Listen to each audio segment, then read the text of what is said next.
रात्रि क्लास चल रहा था 16/5/1967।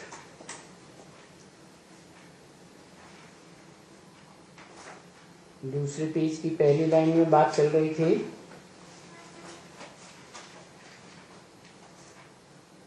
कि बच्चे फिर माया से हार खा जाते हैं।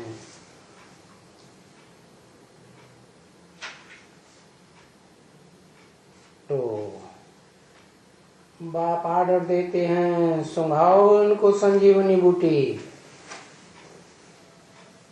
या कल्प कल्प हार खा जाते हैं। तो क्या करो, संजीवनी बूटी सुंघाओ। क्या है संजीवनी बूटी?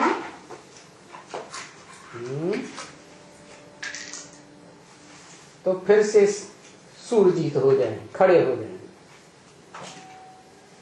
कल बताया था संजीवनी बूटी पवित्रता की संजीवनी बूटी है। उसका प्रैक्टिकल रूप कौन है? पवित्रता का प्रैक्टिकल रूप है राम को धारण करने वाली। कौन धारण करता है? राधा।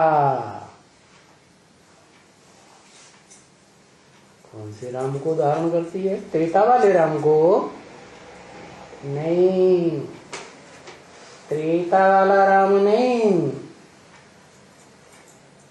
जिसमें योगी लोग रमण करते हैं। रमते योगिनो यस्मिन् इति राम।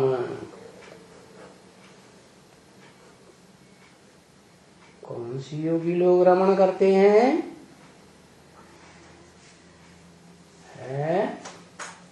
योगी साधारण भी होते हैं, योगी असाधारण भी होते हैं। तो असाधारण योगी किन्हें कहें? कोई को पता नहीं। असाधारण योगी हुए धर्म पिताएं, क्योंकि वो आत्माएं जो निराकार हैं, और उस निराकार आत्माओं के बाप सुप्रीम सोल को अच्छी तरह से पकड़ते हैं। नंबरवार पकड़ते हैं। इसका मतलब अव्वल नंबर 100% पकड़ता होगा। जो अव्वल नंबर है अल्लाह अव्वल दीन, पहले नंबर का धर्म पिता, वो अव्वल नंबर पकड़ता है। सारा डिटेल पकड़ लेता है गहराई तक। और जो धर्म पिताएं बाद में आते हैं सृष्टि रूपी रंगमंच पर, चाहे उनके आधार मूर्त हों, चाहे उनकी बीज रूप आत्माएं हों,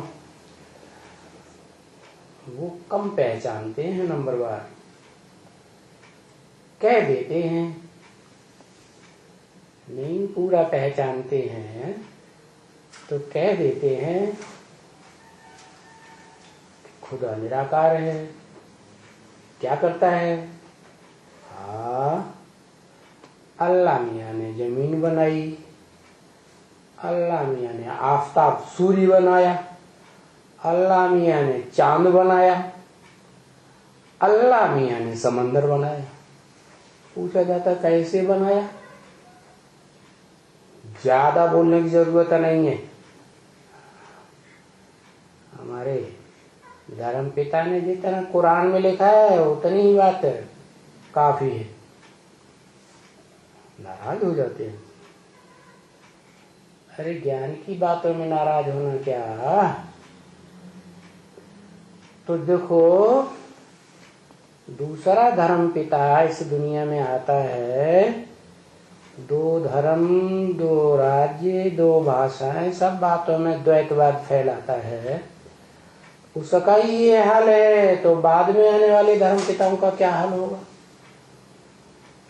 तो वो तो पूरा परिचय खुदा का कहो, अल्लाह मियाँ का कहो, भगवान का कहो, दे ही नहीं सकते। तो कौन देता है? वो देता है जो इस मनुष्य सृष्टि रूपी रंगमंच का हीरो पार्टधारी, सारी मनुष्य आत्माओं का जो साकारी रूप है, जिसको कहें आदम, सृष्टि का आदि पुरुष, अंग्रेजी में कहते हैं एडम, हिंदुओं में कहते हैं आदिदेव, जैनियों में कहते हैं आदिनाथ। तो वो जो शख्सियत है, सारी मनुष्य आत्माओं का बीज रूप बाप, वो इसलिए पहचानता है कि पूर्व जन्मों में जन्म जन्मांतर उस आत्मा हीरो पार्टधारी ने ऐसा श्रेष्ठ ते श्रेष्ठ हीरो का पार्ट बजाया है कि जब अल्लाह मियाँ कहो इस सृष्टि पर आता है निराकार, निराकार आत्माओं का निराकार बाप, बिंदु बिंदु बिंदु आत्माओं का बाप शिव ज्योति बिंदु, तो वो उसी बच्चे में प्रवेश करता है जो जन्म जन्मांतर बाप की स्मृति में रहता है। अरे द्वापर कलयुग में कोई पूरी रीति जानता है सुप्रीम सोल बाप को? कोई नहीं जानता। फिर भी आत्मिक स्टेज तो रहती है नंबरवार, क्योंकि सृष्टि के आदि में कहें कौन है परम पदधारी, तो कहते हैं विष्णु। उसकी चार भुजाएं सहयोगी के रूप में दिखाई जाती है सृष्टि के आदिकाल से। वो विष्णु आदि में आत्मिक स्टेज में है, तो आदि सो अंत में भी आत्मिक स्टेज में ही रहता है, लेकिन अपने रूप को भूल जाता है। रूप को भूल जाता है कि मैं ज्योति बिंदु हूं, क्योंकि इस सृष्टि पर जब से भारत में खास शंकराचार्य आए तो उन्होंने सबको भ्रमित कर दिया। हम सब आत्मा सो परमात्मा है। गीता में लिखा है अणुअणीयांसम, तो परमात्मा का स्वरूप अणुरूप है। तो सब समझने लगे हमारी आत्मा सो परमात्मा। शंकराचार्य ने तो यहां तक समझ लिया शिवोहम, मैं ही शिव हूं। तो ये जो हर आत्मा अपन को परमात्मा समझ बैठी, शिव समझ बैठी, तो शिव जब आते हैं उस मनुष्य तन में, जो अंतिम जन्म में भी विष्णु रूप होकर रहता है। विष्णु का मतलब एक में लगाओ,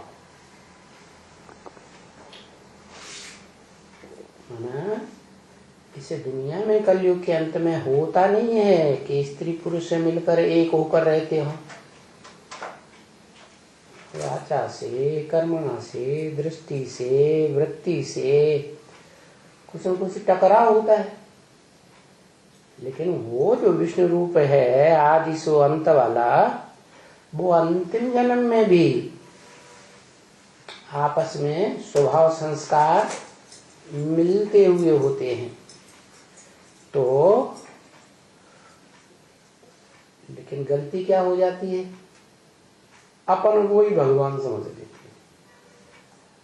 अब सुप्रीम सोल उसी व्यक्तित्व में प्रवेश करता है जो भगवान जब आते हैं सुप्रीम सोल इस सृष्टि पर, तो जो मत देते हैं, जो डायरेक्शन देते हैं, उस मत को जिसने सबसे जास्ती फॉलो किया अपने जीवन में, वो आत्मा संसार की सर्वश्रेष्ठ आत्मा घोषित हो जाती है। सारी मनुष्य आत्माओं के बीच में 500-700 करोड़ मनुष्यों की सृष्टि होती है, 750 करोड़, उन सब के बीच में वो सर्वश्रेष्ठ घोषित हो जाता है। घोषित ही नहीं हो जाता, वो पूरे कल्प में, माना सतयुग, त्रेता, द्वापर, कलयुग, चारों युगों में श्रीमत के अनुकूल जितना चलता है उतना और कोई मनुष्य आत्मा उतना नहीं चल पाती। तो पूर्व जन्मों के कर्मों के आधार पर, पूर्व कल्प के आधार पर वो सुप्रीम सोल जब 5000 वर्ष का सृष्टि चक्र पूरा होता है तो उसमें प्रवेश कर जाता है, क्योंकि जानता है कि सृष्टि रूपी रंगमंच की यही श्रेष्ठ आत्मा है जिसने श्रीमत पर न चलने वाले जो नंबरवार धर्म पिता हैं और उनके फॉलोअर्स हैं उनसे टक्कर ली है। तो किसको सपोर्ट किया?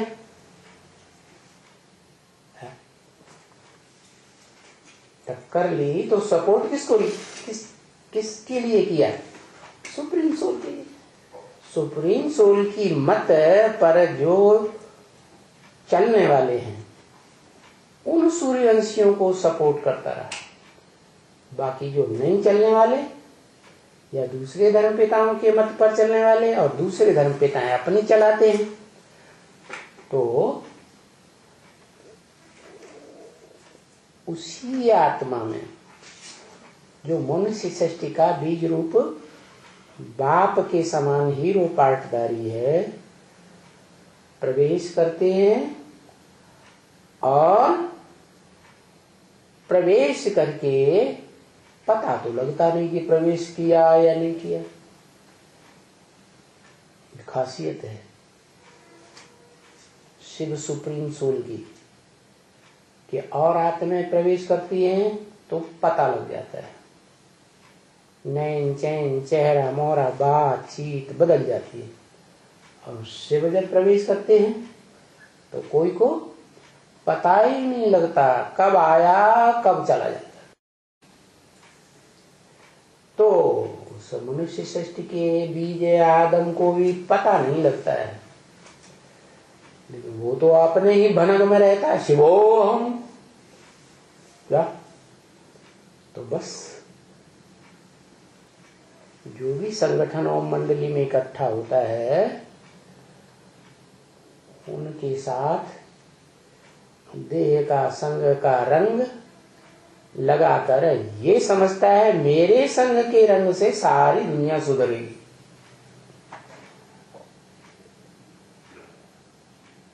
तो उन आत्माओं में पहला नंबर कोई तो मनुष्य आत्मा होगी, होगी या नहीं होगी? कौन?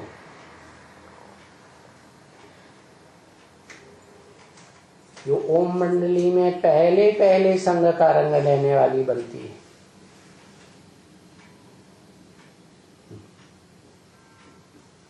जल्दी बताया करो, एक शब्द बताओ समझ जाएंगे।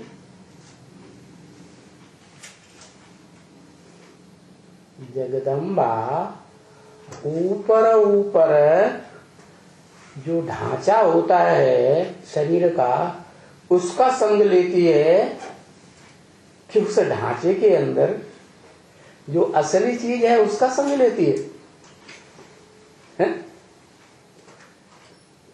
कौन सी आत्मा है?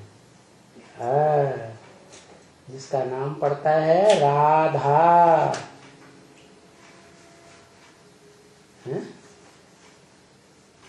रा माने राम, धा माने धारण करे। कौन से राम को धारण करे? जिसमें सभी योगी लोग रमण करते हैं, आनंद करते हैं, खेल खेलते। तो योगियों में भी दो तरह के, एक स्पेशल धर्मपिता हैं और दूसरे सामान्य योगी। तो धर्मपिताओं के बीच में जो रमण करने वाले हैं याद में, स्मृति में, वो सभी धर्मपिताएं बीज रूप स्टेज वाले हैं। क्योंकि बीज रूप स्टेज की ये खासियत है कि जो उस बीज रूप निराकार शिव को याद करते हैं वो बड़ी तीक्ष्ण दौड़ने वाले होते हैं। क्या? तीव्र गति वाले होते हैं। तो शक्ति की पावर लेने में आगे कौन जाएंगे? है? वो जाएंगे या जो साधारण योगी है वो जाएंगे? अरे बताओ भाई, कुछ नहीं बताते हैं। जो तीव्र योगी हैं, तीव्र गति से आगे बढ़ते हैं, वो आगे चले जाते हैं। आगे तो चले जाते हैं लेकिन निराकार को याद करते हैं ना, बिंदु को।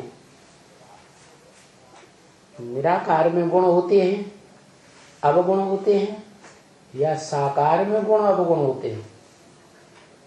एक अक्षर लिखो मालूम पड़ जाता है। साकार में गुण होते हैं। तो जब तक वो साकार न बने तब तक गुणों का संग तो होगा नहीं। होगा नहीं। ब्रह्मा कुमारियों ने 32 गुण वाला शिव ज्योति बिंदु का चित्र बना दिया। उन्हें पता ही नहीं है कि 3 मूर्तियों के ऊपर कौन सा शिव है जिसमें ये गुण भरे हुए हैं 32। तो एडवांस पार्टी में यूट्यूब में डाला गया है क्या कि 32 गुण जो हैं वो वास्तव में किस स्वरूप के हैं। वो निराकार ज्योति बिंदु जब इस सृष्टि पर साकार मनुष्य सृष्टि के बीज में प्रवेश करता है तो उसमें गुण भी होते हैं। क्या? जो भी 32 गुण हैं किसके हैं?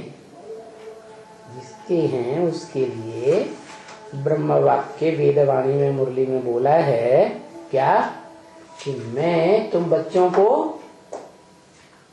क्या बनाता हूं? आप समान बनाता हूं। तो नंबरवारी तो बनेगी ना।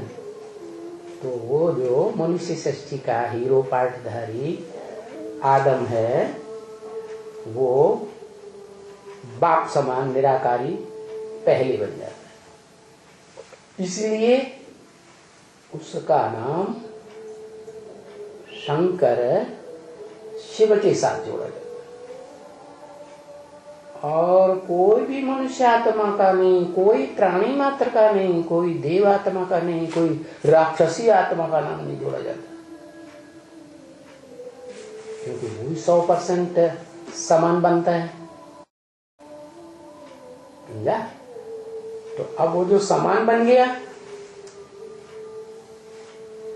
शिव समान बन गया ना, कि शिव ही बन गया ना, शिव बन नहीं गया,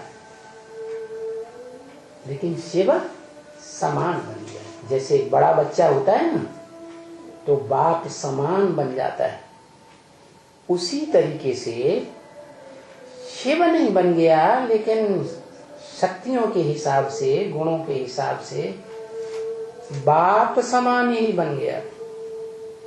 इसलिए मुसलमान कहते हैं आदम को खुदा मत कहो। आदम खुदा नहीं, लेकिन खुदा के नूर से आदम जुदा भी नहीं है, तो एक ही है।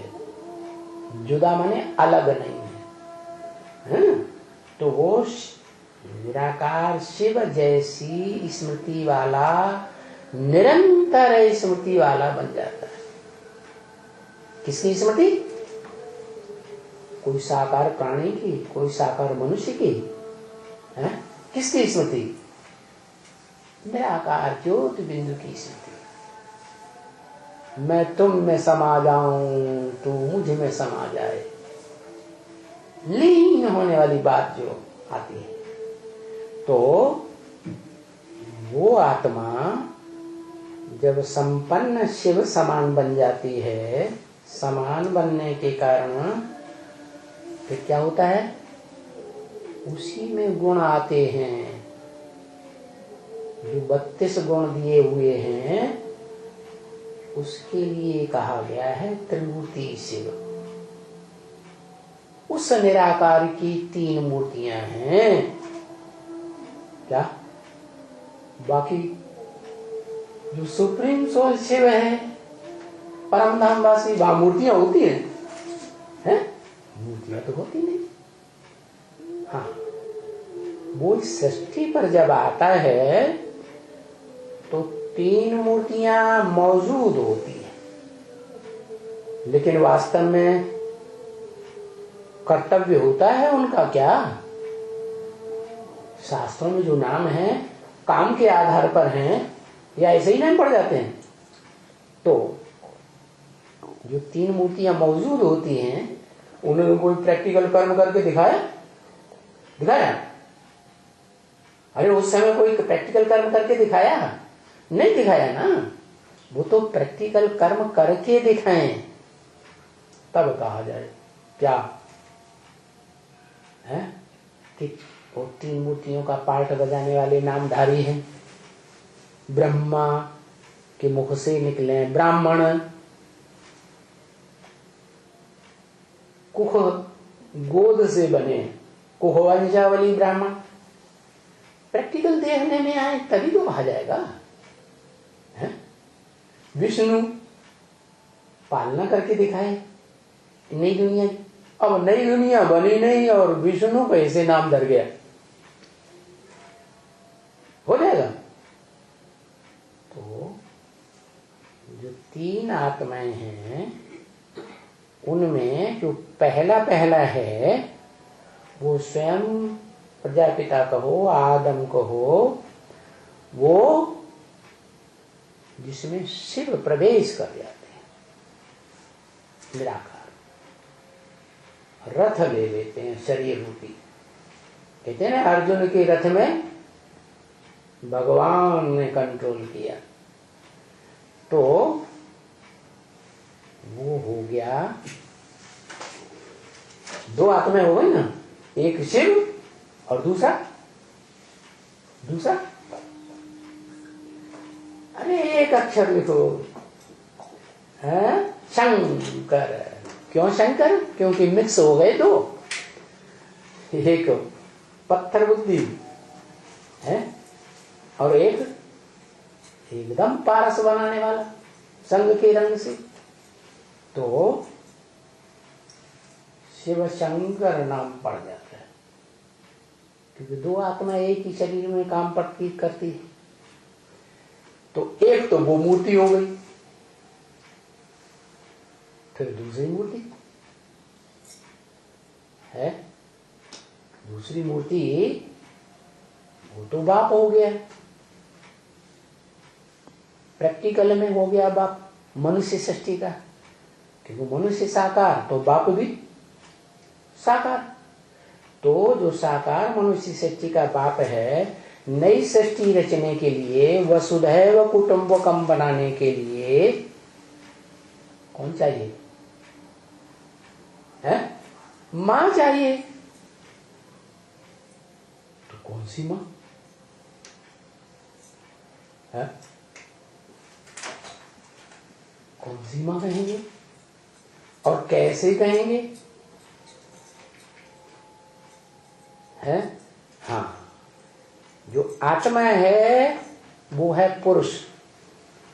पुरु माने शरीर रूपी पुर, शा माने शयन करने वाली, आराम से को कहेंगे आत्मा।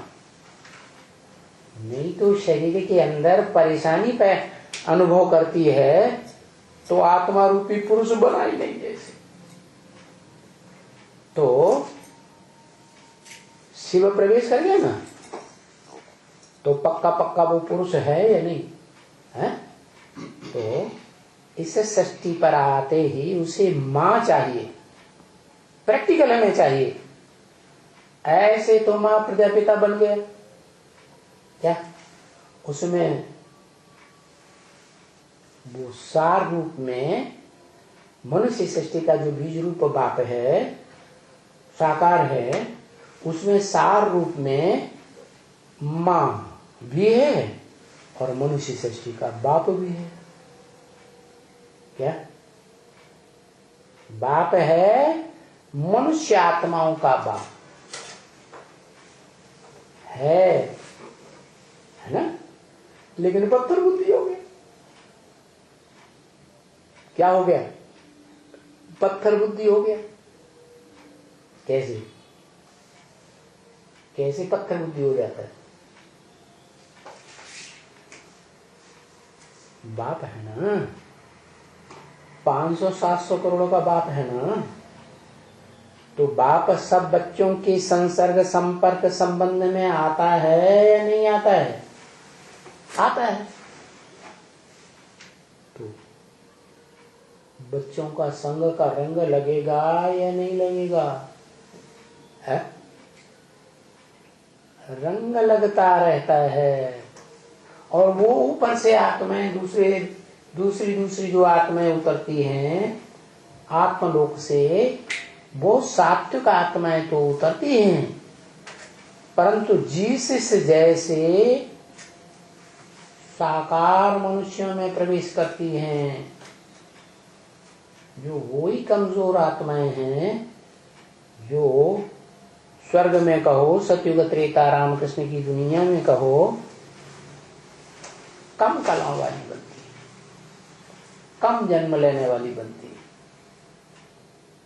है। वो ही जन्म लेते लेते नीचे उतरती हैं। द्वैतवादी द्वापर युग में तो क्या होता है? भारतवासी तो है ही, स्वर्ग में भारत स्वर्ग है, भारत नरक है। तो स्वर्ग में थी, नरक में भी आई, तो पक्की भारतवासी तो हुई ना। कहाँ की वासी? भारतवासी। तो वो भारतवासियों की एक शिफ्ट बताई, कमजोरी कहो, कुछ भी कहो, विशेषता कहो, क्या? हाँ, सुनी सुनाई बातों पर प्रभावित हो जाती है। माता है ना, भारत माता का नाम लिया जाता है कि भारत पिता कहा जाता है? भारत माता कहा जाता है। क्यों कहा जाता है? माता का नाम आगे क्यों? क्योंकि वो ही माता है। क्या? जो इस सृष्टि पर प्रैक्टिकल में संजीवनी बूटी का काम करती है। क्या? संग माने संपूर्ण, जीवनी माने जीवन, संपूर्ण जीवन माने 16 कला संपूर्ण जीवन या कलातीत जीवन, अतीन्द्रिय सुख पाने वाला जीवन। तो ऊपर से शिव सुप्रीम सोल आया, साकार मनुष्य में प्रवेश किया और उस पुरुष को और जिसमें प्रवेश किया वो भी पुरुष की स्त्री चोला है, पुरुष चोला। तो दोनों ही पुरुष। तो पुरुष को क्या चाहिए है? दो पुरुष हैं तो क्या चाहिए है? दो पुरुष एक माता चाहिए। माता है भी दो चाहिए। निराकार को निराकारी स्टेज वाली आत्म भाव वाली माता चाहिए। क्या कैसी माता चाहिए? आत्म भाव वाली। जैसे आत्मा अविनाशी है ऐसे आत्म भाव वाली स्त्री चाहिए। तो जिस माता को प्रैक्टिकल में चुनता है, माता माने स्त्री चोला, वो पहली माता कोई दूसरी नहीं होती है। जिस मनुष्य में प्रवेश किया आदम में, उसकी ही परा प्रकृति। क्या पुरुष को प्रकृति चाहिए। प्र माने प्रकृष्ट, कृति माने रचना। तो अकेली आत्म भाव से काम नहीं चलेगा। आत्मा अकेली कुछ काम करेगी फुदक फुदक के? नहीं करेगी। तो गीता में लिखा है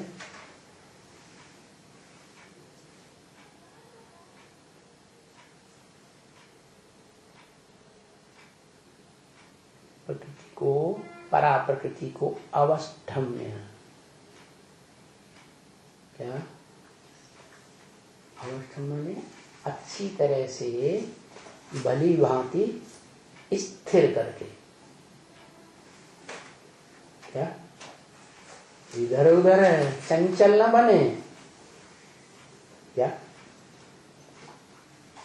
स्त्री जाति जब चंचल बनती है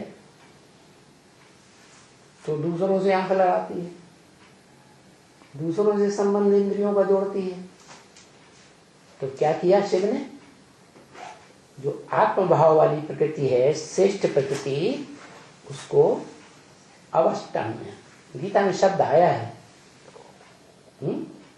अच्छी तरह से स्थिर किया,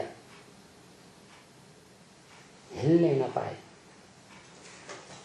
और अब सिर्फ आत्मा से ही थोड़े काम चलेगा। चलो आत्मिक रूप वाली जो परा प्रकृति है वो तो स्थिर है सृष्टि के आदि से ही। उसका नाम ही है सती, सत्य को धारण करने वाली। क्या सत्य माने प्योर सार, जिसमें कुछ भी मिक्स न हो। तो सार को धारण करती है,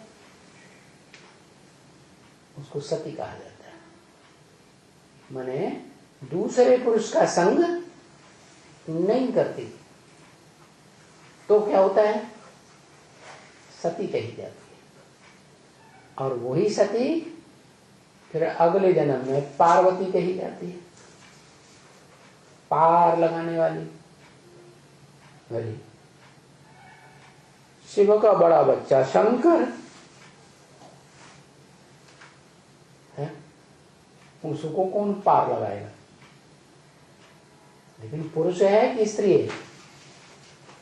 शंकर पुरुष है ना। और पुरुष तो जब द्वापर कलयुग आता है, नीचे युग आते हैं द्वैतवादी, तो सब दुर्योधन दुशासन बन जाते हैं। है तो कामांध बन जाते हैं, क्रोधांध बन जाते हैं, लोभांध बन जाते हैं, बनते हैं ना। तो उनको कहें कि जब ऐसे विकारों से ग्रसित हो जाते हैं पुरुष लोग खास, तो उनको कहा जाता है दुर्योधन दुशासन। वो फिर दौड़ नहीं लगा सकते। आत्मा की जो दौड़ है आत्मलोक की तरफ जाने की, आत्म की स्थिति में टिकने की, उसमें स्थिर ही नहीं हो पाते। हाँ, जो कन्याएं माताएं हैं वो पवित्रता को चाहे तो जीवन में धारण करें, हैं? एक पुरुष एक लिंग स्वामी को स्मृति में, वाचा में, दृष्टि में रखें तो जो इस तरह की अव्वल नंबर माता है वो हो गई परा प्रकृति। लेकिन वो आत्मिक रूप है, शरीर भी तो चाहिए, देवहन वाली भी तो चाहिए, तो दूसरी प्रकृति है अपरा प्रकृति। क्या उस परम पुरुष की दो पत्नियां, शास्त्रों में उनको कह दिया है कि कश्यप ऋषि को दो पत्नियां थी। काश्य माने तेज, योग का तेज पीने वाला कश्यप ऋषि माने शंकर ही हो गया। और उसको दो पत्नियों का मतलब एक परा प्रकृति है आत्म भाव वाली, और दूसरी अपरा प्रकृति थोड़ा नीचे किस्म की देह भाव वाली। देहभान ज्यादा रहता है, वो देहभान जल्दी छूटता ही नहीं। तो वो अहंकारिणी जो है, देह अहंकार वाली अपरा प्रकृति, वो 5 जड़ तत्वों की स्वामिनी है जिनसे शरीर बनता है। पृथ्वी, जल, वायु, अग्नि, आकाश। इस संसार में, इस सृष्टि में, साकार सृष्टि में 5 जड़ तत्वों का संघात है? इससे शरीर तैयार होता है, इससे देवान तैयार होता है।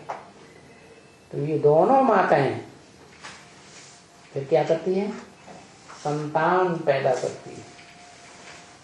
आत्मिक स्थिति वाली परा प्रकृति से, जिसे कहते हैं अदिति। आ माने नहीं, दिति माने खंडित, जो अखंड ब्रह्मचारिणी रहती है पार्वती। वो अखंड ब्रह्मचारिणी वो ही संजीवनी बूटी है। क्या? किसके लिए? दुनिया वालों के लिए बाद में, पहले अपने पति के लिए। क्या? पति पुरुष है, स्त्री है? पति। इस सृष्टि में अंतिम जन्म तक भी, कलयुग के अंत में पुरुष ही बन के रहता है ना। सत्यवत कहता स्वर्ग की बात छोड़ो, वो तो नाम ही है स्वर्ग, स्व स्थिति में गया, आत्मिक स्थिति रहती है। लेकिन जब नरक होता है तो नरक की संतान बनते हैं, वो नरक कहा जाता है। तो नरक करने वाला वो जो आदम है वो भी नरक, उसमें भी कमी आ जाती है। कब से आती है? ठीक 2500 वर्ष पहले, सृष्टि का अंत होने से 2500 वर्ष पहले। कौन आता है? कौन आत्मा का प्रताप है जो सृष्टि बदल जाती है? इब्राहिम। अरे एक अक्षर ही लिखो, नहीं तो नंबर पीछे हो जाएगा बताने। हैं? इब्राहिम 2500 साल पहले आता है, और वो आत्मा जब से आती है इस सृष्टि पर, तो वो स्वर्ग की परंपरा तो नहीं जानती कि स्व स्थिति में रहने वाले जो देव आत्माएं होते थे भारत में, स्वर्ग में, वो आत्मिक स्थिति वाले होने के कारण आत्मा ज्ञान को धारण करने वाली है। इसलिए ये जो ज्ञान इंद्रियां हैं वो ज्ञान को ग्रहण करती है। तो ज्ञान इंद्रियों की सृष्टि होती है स्वर्ग में, ये उसकी बुद्धि में नहीं रहता। वो जैसे ही आता है इस सृष्टि पर, बस वो भ्रष्ट कर्म इंद्रियों का आसरा लेता है। और भ्रष्ट कर्म इंद्रियों में मुख्य है काम इंद्रिय। तो वो अपना वाइब्रेशन इस सृष्टि पर तेजी से फैलाता है, क्योंकि नई पावरफुल आत्मा आई ना, सत्व प्रधान है ना, तो उसका वाइब्रेशन बड़ी तेजी से फैलता है। उसकी वाइब्रेशन को सबसे पहले कौन पकड़ेगा? है कौन? बताओ बताओ, जल्दी बताओ, एक अक्षर में बताओ। आदत पकड़ेगा बम्बा।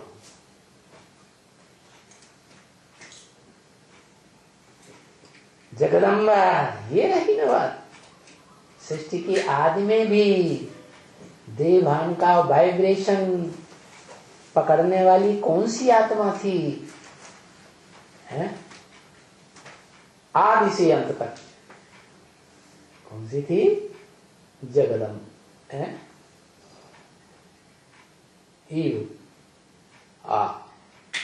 क्या ये मुसलमानों का नाम रखा हुआ है क्या?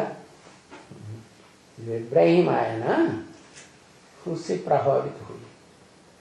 और जो भ्रष्ट कर्म इंद्रियां हैं, उनका वाइब्रेशन उसने जल्दी पकड़ लिया। अपारा प्रकृति ने, नीच प्रकृति जो देह को विशेष महत्व देती है, दैहिक बाप को पहचानती है, और आत्मिक स्थिति वाला बाप जो उस देहधारी में प्रवेश करके कार्य करता है, उसको नहीं पहचानती। तो सृष्टि के उतरती काल में भी, द्वापर में, वो आत्मा देह का जो भ्रष्ट अंग का है, वो कर्म को कैच कर लेती है और कैच करके अपने पति को बरगलाती है, आगम को, कि ऐसा करो जो बताया कल, गंदुम फल खाओ, बॉडी के बीच का फल खाओ। अब वो तो पुरुष है या स्त्री है? आगम द्वापर की आदि में है पुरुष। तो वहां से उसमें भी परिवर्तन होता है। जैसे कहा, वो एक ही चोटी का ब्राह्मण है जो सृष्टि परिवर्तन करने का निमित्त बनता है हर युग में। क्या? सतयुग के आदि में भी वो आत्मा की जो सात्विक स्टेज है, आत्म स्थिति, पक्का वाइब्रेशन पकड़ने वाली, जिसके आधार पर इंद्रियों से परे का सुख क्रिएट होता है, अति इंद्रिय सुख। पूछना हो तो गोप गोपियों से पूछो, गायन है ना। तो वो सतयुग की आदि में वो वाइब्रेशन क्रिएट करने का निमित्त बनता है। ऐसे ही त्रेता में जो श्रेष्ठ इंद्रियां हैं ना, क्या क्या? आंख सबसे ऊंची, फिर कान 2 नंबर में, फिर नाक घ्राण इंद्रिय 3 नंबर में, फिर स्वाद जिह्वा 4 नंबर में, फिर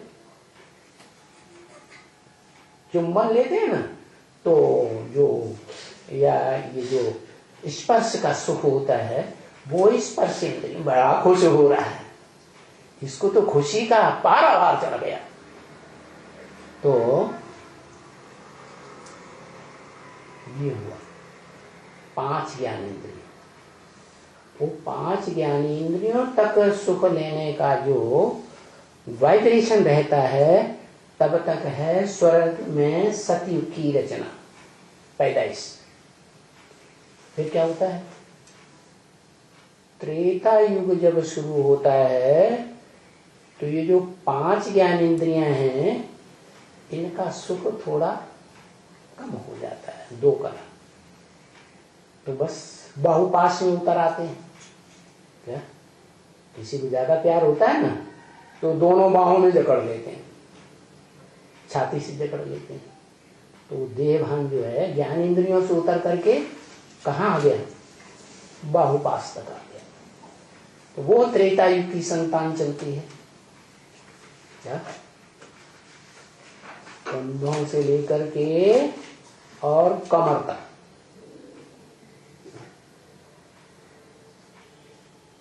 विराट पुरुष का आधा रूप हो गया। उसके बाद इब्राहिम टपक पड़ा, उसको इंद्रियों के सुख का पता ही नहीं है। बुद्धि में ही नहीं है कि श्रेष्ठ इंद्रियों से संतान पैदा होती है। तो वो तेजी से अपना वाइब्रेशन फैलाता है।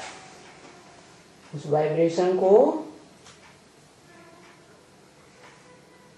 प्रकृति का जो नीचा रूप है देहभान वाली, वो पकड़ लेती है और पकड़ करके अपने पति को, आदम को बरगलाती है। आदम तो पुरुष है। तो द्वैतवादी द्वापर युग में जब इब्राहिम आ जाता है तो पुरुषों को, सभी को वो भ्रष्ट इंद्रिय का आकर्षण चालू तो हो जाता है, लेकिन बुद्धि में वो बात नहीं होती है आदम पे, और ये वो उसकी बुद्धि में डाल देती है कि ये सुख लेना चाहिए। तो वो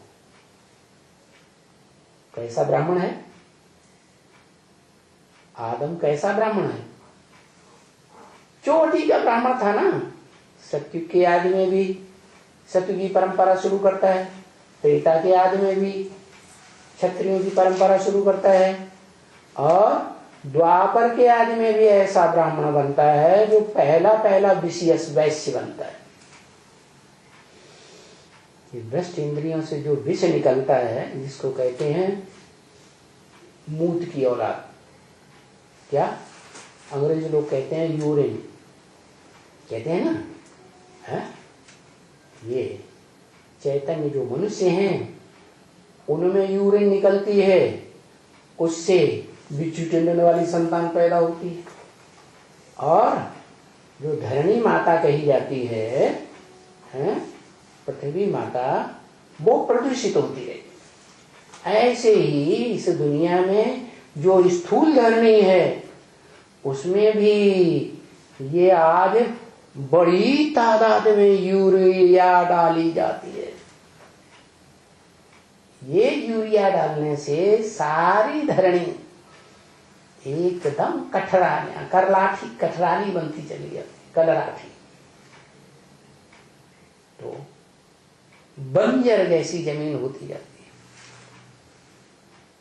है। जो पैदाइश होनी चाहिए फर्स्ट क्लास सात्विक, जिससे खाने से पीने से कोई बीमारी ना पैदा हो, ऐसा तो अब हो ही नहीं सकता। तो देखो पता चला, ये जो देह को महत्व देने वाली माता है प्रकृति, वो नीची टाइप की हो गई, स्वभाव वाली। हैं परम पुरुष को प्रकृति चाहिए सृष्टि रचने के लिए, और प्रकृति के दो रूप बताए, परा प्रकृति अपरा प्रकृति। शास्त्रों में नाम दिया दिति और अदिति। दिति से पहले दैत्य पैदा हुए, क्या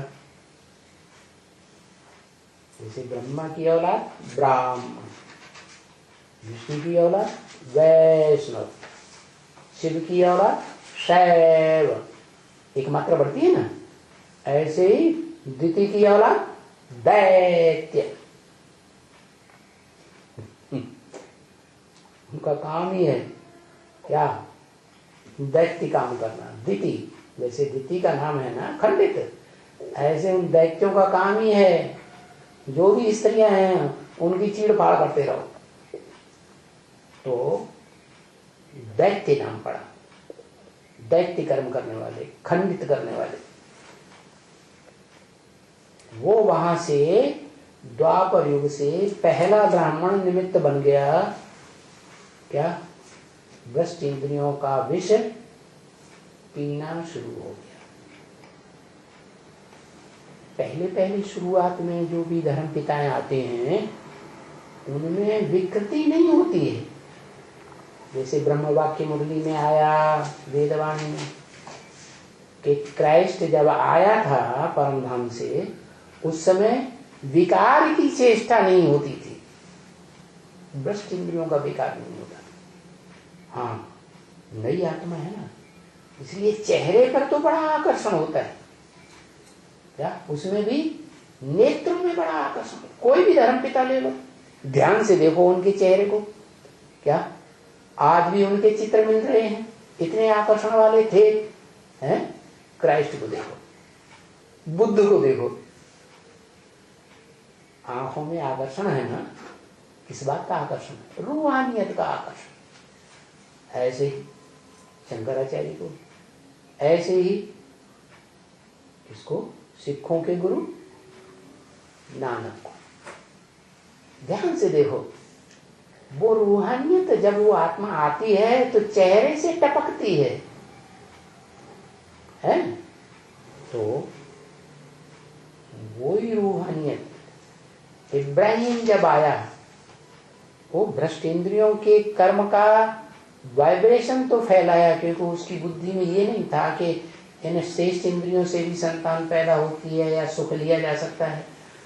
तो उसने बड़ी भयंकर गति से ये वाइब्रेशन फैलाया और वो वाइब्रेशन देवहान को जगदम्बा ने पकड़ा और पति को बरगलाया, और पति दुर्योधन दुशासन वृत्ति का पुरुष होने के कारण उसने दुष्ट कर्म कर लिया। तो मुसलमानों में आता है कि आदम और हवा दोनों नरक में गए, गिरती हुई कला में आ गए। तो अब समझ में आया क्या कि दोनों प्रकृति जो हैं, परा प्रकृति या परा प्रकृति, उन दोनों के बीच में संजीवनी बूटी कौन सी हुई? संपूर्ण जीवन देने वाली, देवताओं का 16 कला संपूर्ण जीवन देने वाली, वो परा प्रकृति है, आत्मभाव वाली प्रकृति। जब शिव बाप इस सृष्टि पर आते हैं तो उस माता को पहले चॉइस करते हैं। तो शंकर की चॉइस हुई सती, जो बाद में नाम पड़ता पार्वती। अब वो पार्वती वाली आत्मा आत्मभाव वाली है ना, तो ओम मंडली में मंडली तो बन गई, लेकिन वास्तविक रूप से देखी जाए तो बड़ी माता कौन सी है?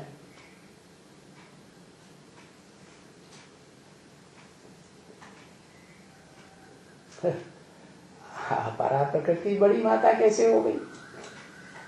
बच्चा तो तब पैदा होगा जब आत्मा और देह दोनों का मेल हो। अरे वो तो है, ये नहीं तो ये नहीं तो ये, लिख के देने में कितनी देर लगती। तो आत्मा को प्रेफरेंस देंगे, आत्मभाव को प्रेफरेंस देंगे, या विनाशी देह को प्रेफरेंस देंगे? जो पति है किसको प्रेफरेंस देगा? आत्मभाव को प्रेफरेंस देगा ना।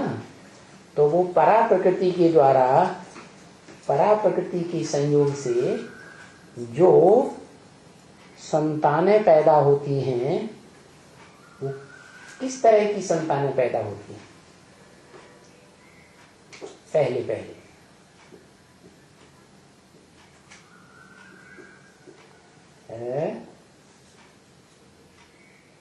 आत्मभाव वाली कौन सी, उन्हें क्या कहा जाता है? उनका नाम कुछ है इस दुनिया में कोई, या शास्त्रों में नाम कुछ पढ़ा है? कोई रूप है उस तरह की आत्माओं का? घंटों लगते हैं। ब्रह्म अरे अम्मा तो है, बड़ी अम्मा। हाँ, क्या सपूत? कपूत सपूत कहां से?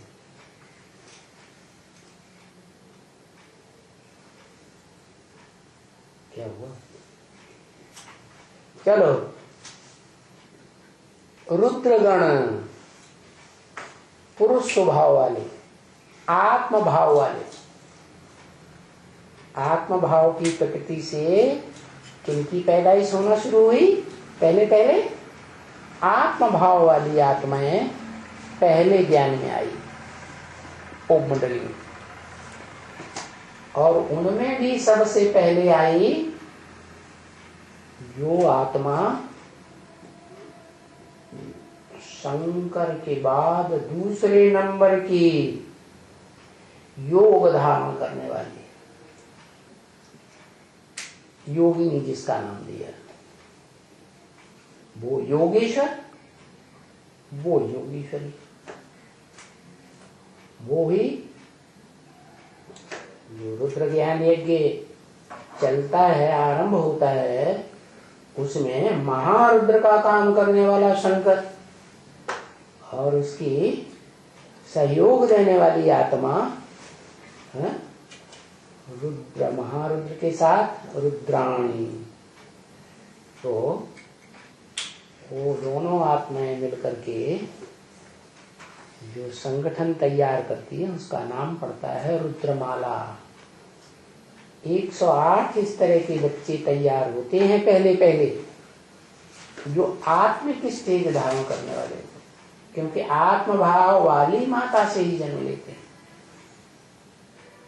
समझा? फिर क्या होता है?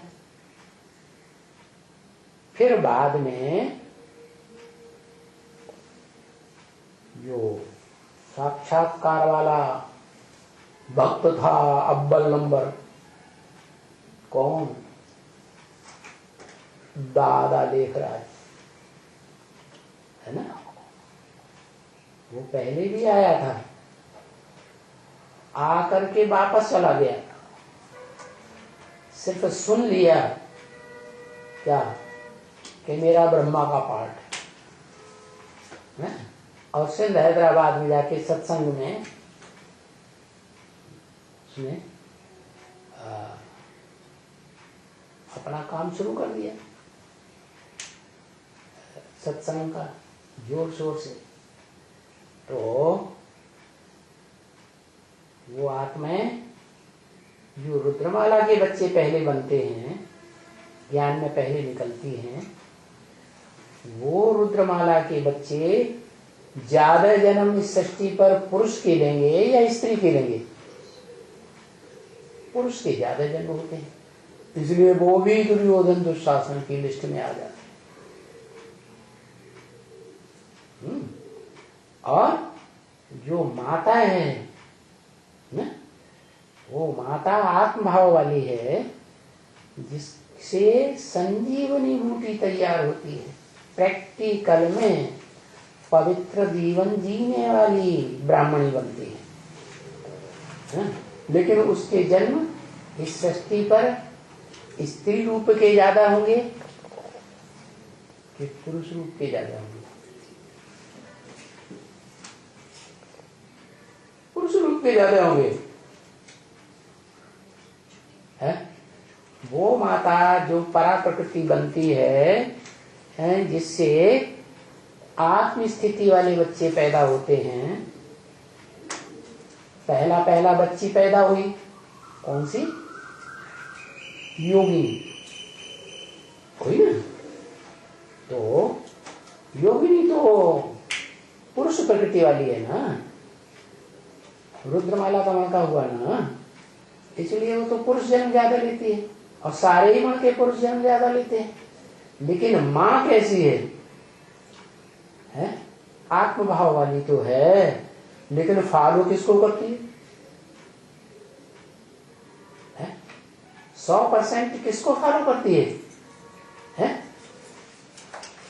शंकर को फॉलो करती है ना, पुरुष शरीर को फॉलो करती है ना। इसलिए वो स्वयं चोले के हिसाब से कैसी है? चोले के हिसाब से सहयोगिनी है अव्वल नंबर की, या अपनी चलाने वाली है? पक्की सहयोगी।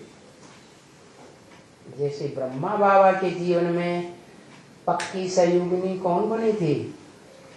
ओम राधे। ऐसे ही पक्की सहयोगिनी, तो वो पक्की सहयोगिनी का नाम संजीवनी बूटी है।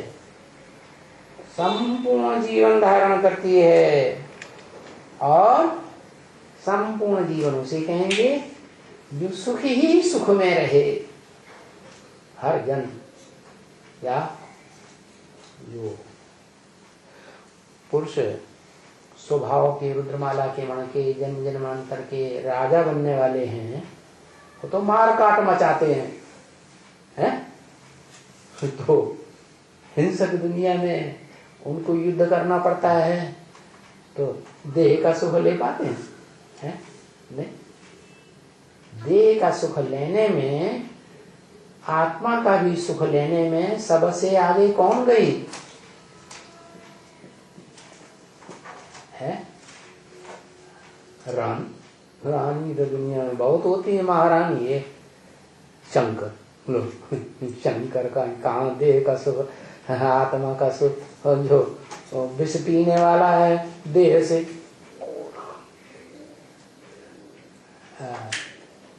राधा, वो राधा जो है वो ही वास्तव में संजीवनी बूटी है। प्रैक्टिकल में जब वो निकलती है तो सारे सूरजीत हो जाते हैं नंबरवार। रुद्रमाला के मण के भी सूरजीत बनते हैं। आधार मूर्त जड़ों के रूप में काम करने वाली आत्माएं भी सूरजीत बनती हैं। और यहाँ तक के सारे धर्म पिताएं और सारे धर्म पिताओं के फॉलोअर्स भी सूरजीत बन जाते हैं। या सब पुरुषार्थ में खड़े हो जाते हैं। या पुरुष अर्थ, आत्मा के अर्थ, आत्मा के कल्याण के अर्थ क्या करने में लग जाते हैं? जो तरीका बताया अपन को आत्मा समझ करके साकार में आए हुए निराकार शिव के स्वरूप को याद करो, सबको ये संजीवनी बूटी मिल जाती, सब सूरजीत बन जाते हैं। तो फिर सब खड़े हो जाते हैं इस षष्ठी रूपी रंगमंच पर पुरुषार्थ करने के लिए, है ना। और सारी षष्ठी वसुधैव कुटुंबकम बन जाती है। सारी वसुधा के जितने भी प्राणी मात्र हैं, मनुष्य मात्र हैं, वो सब सुखी हो जाते हैं। यथा राजा पता पड़े तो सृष्टि के माता पिता ही संपन्न से धारण करते हैं, विष्णु रूप बन जाते हैं। तो सारी सृष्टि की पालना भी विष्णु के द्वारा होती है, नई सृष्टि की पालना होती है ना। तो ये तो होते हैं, बहुत ही ढेर के ढेर होते हैं। क्या होते हैं? संजीवनी बूटी जिनको सुंघाई जाती है तो क्या होते हैं? खड़े हो जाते हैं पुरुषार्थ। थोड़े नहीं, या कितने, बहुत, कितने ढेर के ढेर। अरे बताओ, बहुत ही कितने। अरे राम राम, हाँ 750 करोड़, 7.5 अरब इतनी मनुष्यात्माएं संजीवनी बूटी सूंघती हैं और पुरुषार्थ में खड़ी हो जाती, जैसे विष्णु खड़ा हुआ है त्रिमूर्ति में। क्या ओम। आज वैरायटी बताया ना कि देहभान जिस तरह से गिरता है, देहभान में जिस तरह से आते हैं, जैसे संगम युग में वाइब्रेशन से संतान पैदा होती है, और सतयुग में मुख की जो ज्ञानेंद्रियां है वहां तक आ गया, और मुख से प्यार से संतान पैदा होती है। सती मुरली बोला। हाँ जी। और त्रेता में बाहुपाश में आ गए, द्वापर में कमर तक आ गया, दृष्ट इंद्रियों तक आ गया। तो हर युग का बताया, लेकिन कलयुग में ऐसे क्या हो जाता है? कलयुग में तो सारे ही अंग, जो भ्रष्ट से भ्रष्ट अंग है, इसके ऊपर सारा वजन पड़ता है, पांव, वो भी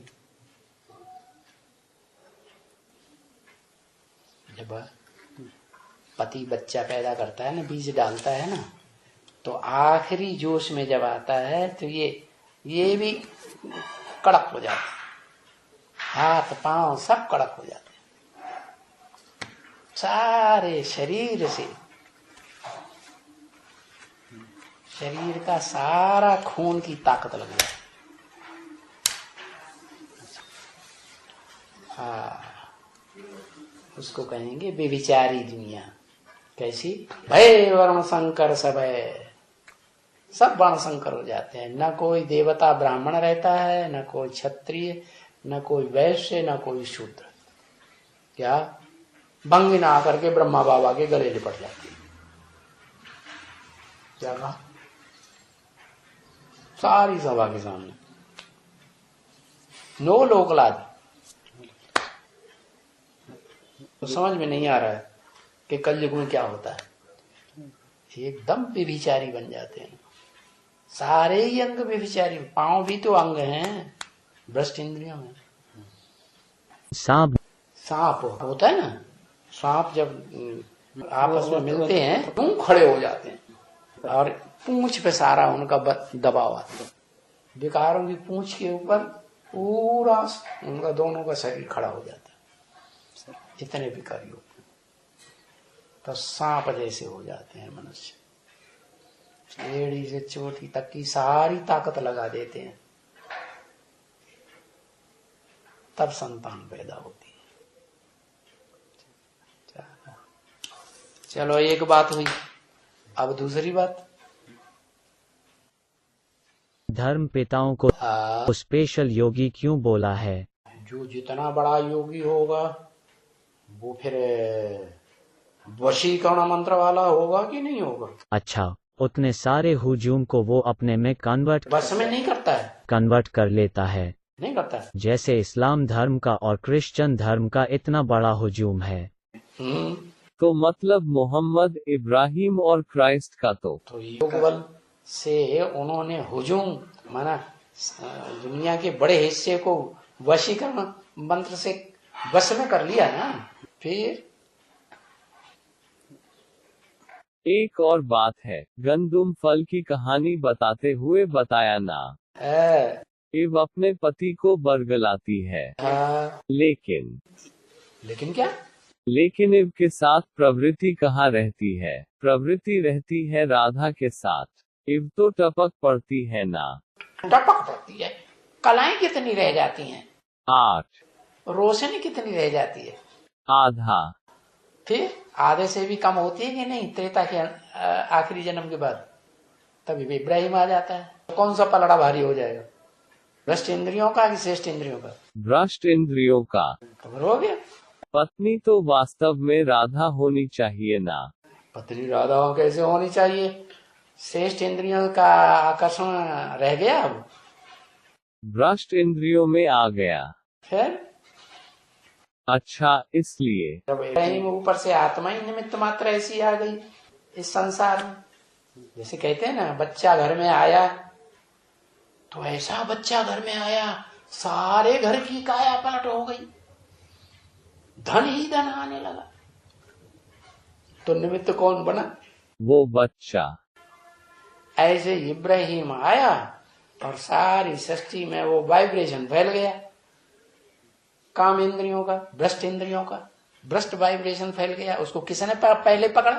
ईव ने पकड़ा, देवान वाली ने। लेकिन वास्तव में माया पहले पकड़ के ईव को बरगलाती है ना।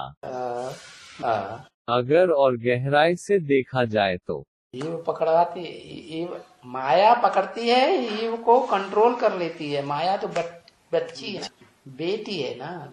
मतलब पहले माया पकड़ती है और फिर अपनी माँ को बरगलाती है। जानती है इसके हाथ में सारी पावर है, इसकी पावर से आधा विनाश हो गया ये जब हिलती है तो। माया बेटी मतलब उधर रियल में बेटी होती है या कोई और संबंध में रहती है? ओहो, वो दादी अम्मा है कि नहीं? कौन? जगदम्बा। जगदम्बा, तो वहां भी दादी अम्मा बन जाती है। ठीक है। और यही 2-3 पॉइंट्स नोट किए थे जो क्लियर करने थे। बस इतने में हवा निकल जाती है। अरे इतना प्रश्न आना चाहिए कि आने वाली लोग जो है प्रश्न करना ही भूल जाए।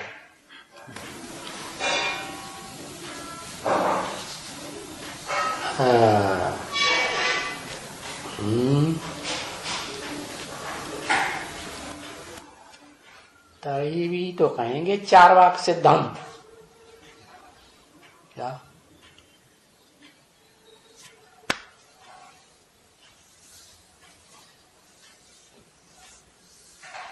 एक चार्वाक ऋषि बताते हैं, ऋषि मुनि, वो किसी की बात को चलने ही नहीं देते, सब बातों को काट देते। वो उनको नास्तिक संप्रदाय लोग कहते हैं, ऋषि मुनि लोग नास्तिक है। बहुत वाद विवाद, बाल में से खाल, खाल में से बाल है। चार्वाक मुनि। हाँ हाँ, चलो। हरे